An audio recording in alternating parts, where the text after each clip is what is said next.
sa lagay ng ating panahon ngayong tanghali po ng January 7, 2025. Sa ngayon po ay mayroong isang low pressure area na nabuo mula sa kumpol ng kaulapan sa silangan sa labas ng ating area of responsibility at tinawag yan na Invest 91W. Nasa layo po ngayon na 1,570 km east ng Mindanao. Sa ngayon ay mababa pa naman ang tsansa niya na maging bagyo at posibleng mawala rin sa susunod na mga araw, pero atin lamang pong babantayan ang development niyan hanggang sa hindi po tuluyan na nawawala.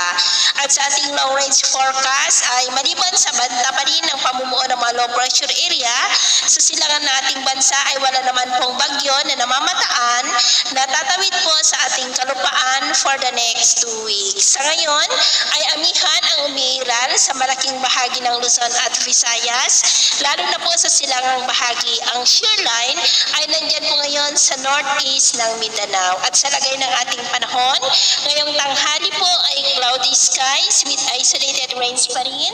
Dito sa may Cagayan Valley, ilang bahagi ng Cordillera, Quezon, Calapan, Northern Palawan, Samar Provinces, Catanduanes, Sorsogon, Masbate, Aklan, Capiz, northern part ng Iloilo, Negros, ilang bahagi ng Cebu, Southern Leyte, Samar Provinces, Surigao del Norte, Zamboanga Peninsula, at Sorsogon. At sa susunod po ng mga oras ay mas maraming lugar ulit ang makakaranas ng cloudy skies with isolated rains sa malaking bahagi ng Mindanao, Visayas, Bicol Region, Calapan, Palawan, Quezon, ilang bahagi ng Cagayan Valley at ilang bahagi ng Cordillera. Kaya mag-ingat pa rin po tayo sa posibleng banta ng mapagbaha at pagguho ng lupa.